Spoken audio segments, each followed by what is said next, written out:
KARE 11 News at Noon starts now. Thanks for joining us for KARE 11 News at Noon. I'm Cece Gaines alongside meteorologist Jamie Cagle. Boy, it was muggy this weekend. It feels a little better this afternoon. It'll feel better. It Yeah. feels better now. Right. It will feel better this evening. Okay. Because the dew points are just going to continue to drop. So That's yes. good. Yes, it was sultry, it was muggy. I mean, there were a lot of words to describe the kind of air you can wear over the weekend that we had around here, but conditions are improving, and right now there is still a little bit of rain out there. Most of it's gonna basically be southeast Minnesota, just south of Mankato, but really streaming through parts of Rochester and working its way towards central Wisconsin, towards Wausau there. And you can see that clearing trend coming in from the northwest. So we have some cloud cover hanging out for a little while, but as we continue through the afternoon, we'll see that clearing trend take place. Right now, 78, dew point at 65, so it still feels like 80 at this hour, but at least it's not feeling like 90 or 100 at this hour. Like I said, west winds right now 15, helping to bring in those cooler, drier conditions. Here's a look as we go through the afternoon into the evening hours. Temperatures, again, they're not going to move a whole lot at least. Clouds will be clearing out. Like I said, the dew points are dropping. It's going to feel much nicer. Little refreshing air moves in for the time being. We'll talk about the next big round of rain, and we'll take a look at where the temperatures end up through the rest of your work week. All right, thanks for that, Jamie. Now to our top story. This is what people in Beltrami County are dealing with this afternoon. Damage from a powerful storm that brought winds up to 120 miles per hour over the weekend. More than 1,000 people are still without power right now in the Bemidji area, which got the brunt of that storm. That's about 3.5 hours northwest of the Twin Cities. The Bemidji Post Office is also limiting deliveries today. Michelle Beck has the latest information from that area.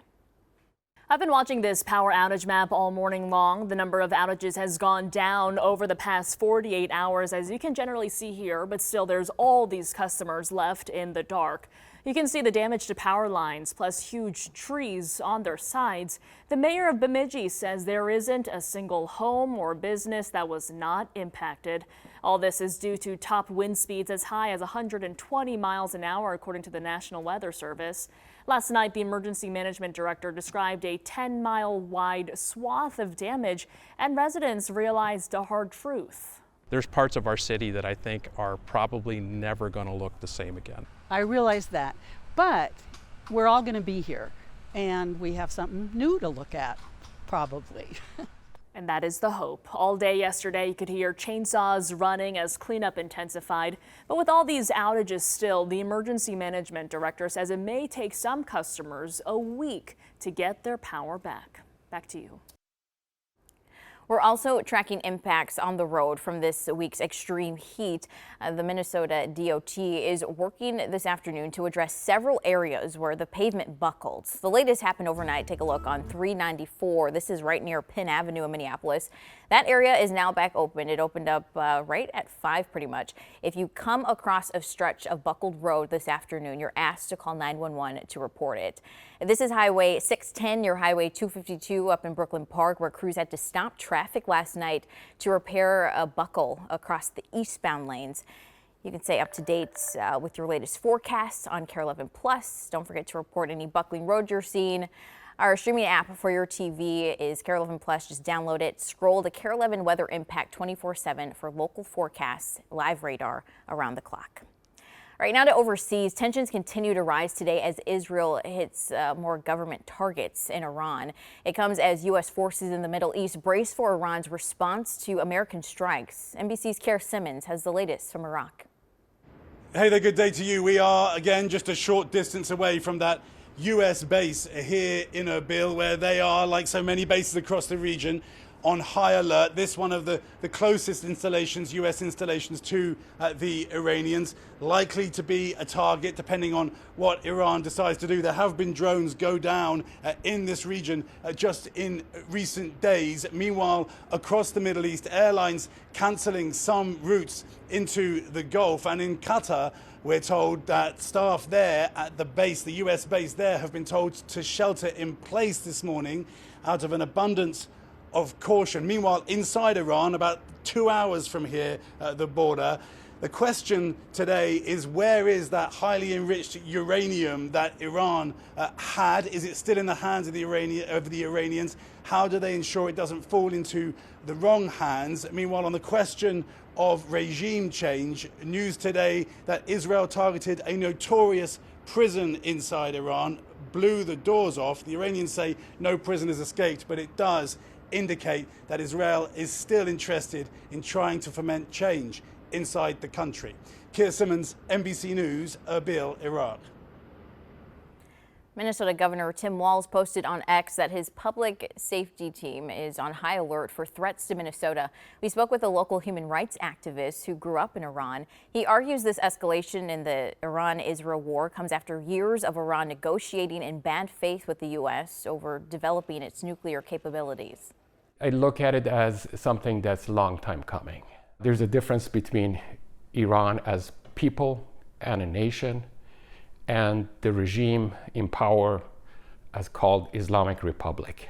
Ultimately, the blame for what happened falls on the shoulders of the Islamic regime. The Department of Homeland Security is also warning of the possibility of more anti-Semitic attacks here in the U.S. Governor Walz says on social media there's no known threats of any violence in Minnesota at this time, but that he'll continue to monitor the situation. We're following new charges this afternoon against a man accused of purchasing the guns used in 2 deadly shootings involving young girls. William Earl Burton is facing 2 counts of making false statements while buying the guns and was allegedly acting as a straw buyer for criminals. Police say one gun he purchased was used in the May 2021 murder of 9-year-old Trinity Addison Smith. That same month, 6-year-old Anaya Allen was shot and killed by a different gun linked back to Burton. As of April, police say they've recovered 17 of the 41 guns Burton allegedly purchased between November 2019 and August 2020. We're watching for decisions this week in some of the major Supreme Court cases. Those rulings could have major impacts on the Trump administration and millions of Americans.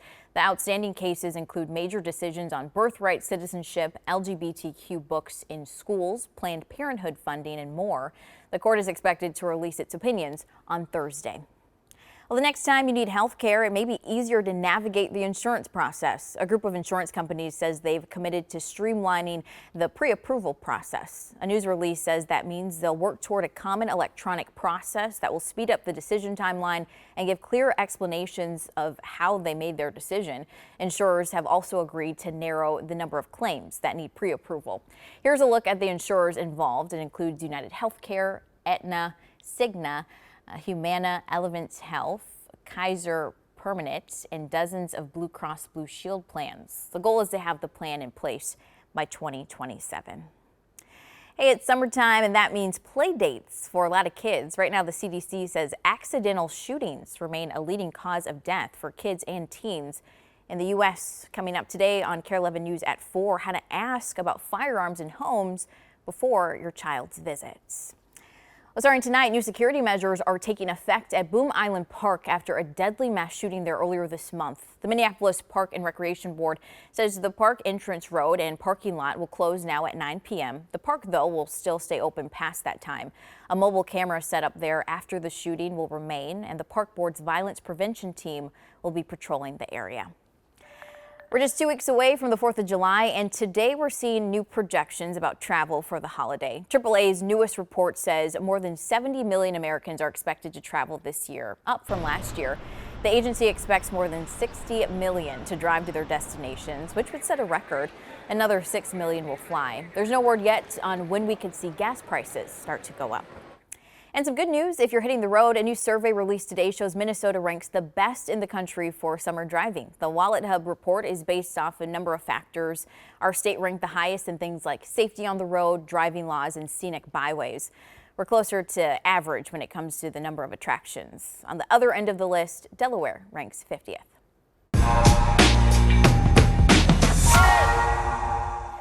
Absolute chaos erupting in the streets of Oklahoma City overnight, but it was for a good reason. It was right after the Thunder's first NBA title. Since moving from Seattle in 2008, fans were waiting in long lines. You see there for the team's new championship merch. OKC beating the Indiana Pacers in Game 7 last night, 103-91, hoisting the Larry O'Brien Trophy, including Minnesota native Chet Holmgren. No matter what, like, you go into every night wanting to win, and sometimes it just doesn't go your way. And tonight could have been one of those nights, but we found a way. I'm so proud of this group. I wouldn't have rather done it with any other group in the world. It feels good to be a champion. That's pretty cool. Happy for them. For the first time in 25 years, the same player won the regular season MVP, the scoring title, and now the finals MVP, Shai Gilgeous-Alexander, or SGA. He had 29 points and 12 assists. All right, if you thought you were going to miss Frederick, the corpse flowers bloom this weekend at Como Zoo, you're in luck. He's holding off for a little bit longer, his big moment here. This is a live look from the Palm Dome right now. The zoo's latest update says things are starting to loosen up at the top, so he could bloom at any time. And get this, Como shared one of their garden safari gift shop employees, Chloe, pictured here with Frederick. It's actually the great-granddaughter of Frederick Nussbaumer, who the corpse flower is named after. He was superintendent of St. Paul's Park System from 1891 to 1922. Well, welcoming a baby into your family can be one of the biggest joys of life, but there's a lot of logistics for new parents. When we come back, we're talking with the doctor from Children's Minnesota on the best way to pick a pediatrician. And as you step outside today, you may still notice a little bit of that humidity out there. Certainly nothing like what we had over the weekend. We'll talk about this dropping humidity and how nice it's going to feel and how long that sticks around, and then our next round for rain in the 7-day forecast. 4 Minnesota businesses affected by tariffs in 4 very different ways. We were not able to even get our product until we paid the $1,700. We've actually lowered prices on some of our best-selling products here. Tuesday at 10 and streaming on KARE 11 Plus. Hey there, we have some breaking news this afternoon. Right now, NBC is actually in a special report as we learn a U.S. base in Qatar under attack by Iranian forces here. A lot's happening, a lot of new details unfolding as we come on air right now. But once we have the latest information, we will update you with the very latest. But again, it's showing the escalation between what happened this weekend with U.S. bombing some facilities over in Iran, and also Iran having the war with Israel. A lot happening. We'll have more in this next block here. But before that, we do want to get outside. You're taking a live look right now over the Lake of the Isles and B'day-Makaska, where today we're seeing some relief from the heat and humidity that it really kept, I think, many of us inside this weekend, Jamie. Yeah, it was, that was some pretty thick air we had to walk through over the weekend. It feels better now. We're not completely back into that real comfortable feel just yet, especially as the sun starts to peek out. But take a look at those current temperatures around our region right now. 60s to the northwest, La Crosse 89, Rochester 78. So again, you can see how the cooler air is moving in from the northwest, but not completely out of here just yet. But that 24-hour temperature change, there you go. Good 15 to 20, upwards of 25-degree difference in 24 hours for most of us. Obviously, you're going to see a little discrepancy around Lake Superior with that cooling effect there, but you get the idea. Many of us feeling much nicer outside. The current winds still from the northwest, and again, that's that cooler, drier air moving in, but still southeast winds pumping in the heat and humidity to the southeast direction. A little breeze out there, but that always makes it feel a little nicer. And this is the big tell of why it feels so much nicer. Dew points dropping 50s. If you can go from 70s to 50s in terms of dew points, you can basically go from summer back to spring on how it feels outside.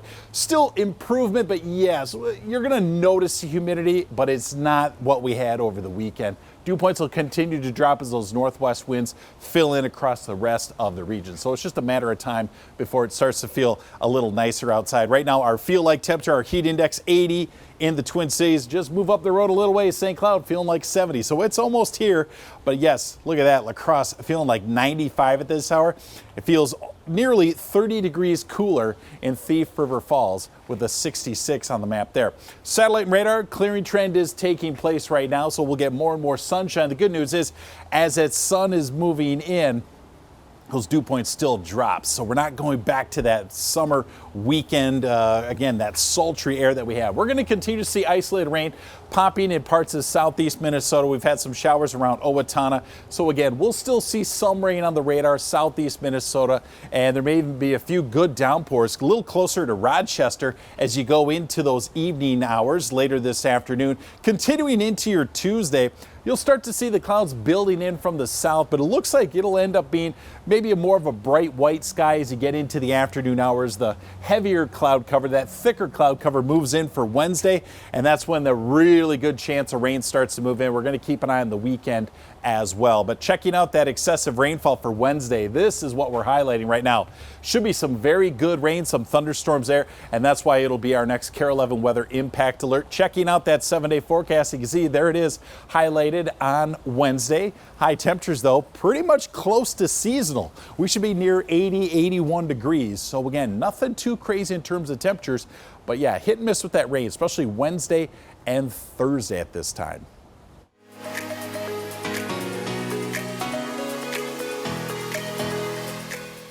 CDC data shows July through August are the busiest birth months, which means there's a good chance a lot of Minnesotans are planning for a baby. And a big decision in that process is choosing a pediatrician. So to help you out, we have Dr. Elizabeth Flacek here with Children's Minnesota. Thank you so much for being here. Thanks for having me. I know we were just talking, I was saying it's like on my timeline, all I see is I'm having a baby, I'm pregnant. So this is very timely. So let's start with finding a consistent pediatrician. How do you go about that? Yeah, you know, I think it's important to start looking for a pediatrician maybe 2 to 3 months before your baby's due. So put that on your to-do list. You may get recommendations from family and friends, but there's a few other important things to think about. First, make sure it's convenient. You're going to be going to the pediatrician every few days to weeks after your baby's born, so make sure it's easy to get to. Second, double check that your provider that you're looking for is in network. So that means you may have to call your insurance company. And those are good things to check on, especially proximity. I mean, you want it to be easy. Besides that, what else should parents be asking their pediatrician once they do kind of narrow things down? Yeah, I would recommend scheduling a meet and greet if those are available at the clinic that you're looking at. I think that's an awesome opportunity to get to know the person and ask any questions you may have. Some common questions that I get include, what are your clinic's office hours? How do I access care, in the middle of the night or on the weekend? What should I expect at my baby's first few visits, and when are those first vaccines due? Yeah, you want your kids to be in good hands for sure. Okay, so of course you could have maybe 3 to 4 people who you think are super great, but how do you know when you actually have the right person? You know, the biggest thing that I think is important when you go meet this potential provider is this a right fit for you and your family? I really want this to be a partnership. So you should feel comfortable asking any questions you might have, just so you set your child up for the best healthy foundation for the rest of their life. Absolutely, because how long are you staying with one pediatrician? Hopefully up until the age of 20 to 22. Oh, wow. Okay. Yeah. So you could stay with that person the entire time. Of course, when you're trying to find a pediatrician, you said 3 months before you have your child. Is it good to start looking even before that? You certainly can. Okay. There's no problems with looking sooner than that. As you're coming up to your due date, you might have this laundry list of questions or things that you're anticipating. And that meet and greet a few months before your baby's due is an awesome time to ask all those questions. Perfect. Well, thank you so much for all these helpful tips, making us smarter about this topic. I know a lot of moms watch and moms-to-be, so thank you for being here. Yeah. We'll have even more information at kare11.com/noon. We'll be right back. Welcome back. 12:24. Breaking developments now in the Middle East. Iran launched a missile attack on a U.S. military base in Qatar. This is in retaliation for the U.S. bombing of Iran's nuclear sites over the weekend. This happened on the Al Udeid Air Base and came shortly after Qatar closed its airspace as a precaution because of threats from Iran. There's no word on the extent of damage, if there are any injuries or deaths. President Trump is reportedly watching this all unfold from the Situation Room, but there's no response yet from the White House. We're still waiting on that too. We'll follow this closely though and bring you updates as they come in, so definitely stick around for our evening shows. All right, taking a look at the 7-day forecast. Again, first of all, you're going to still feel a little humidity out there in the Twin Cities, but if you're watching from Alexandria, from Brainerd, from St. Cloud, even further to the northwest, already feeling those dew points drop, so it is feeling much nicer out here. Chance we have a little bit of isolated rain trying to sneak into the Twin Cities from the south tomorrow. It looks like it primarily wants to hug I-90 for the most part, but more scattered rain with some heavy rainfall potential Wednesday, continuing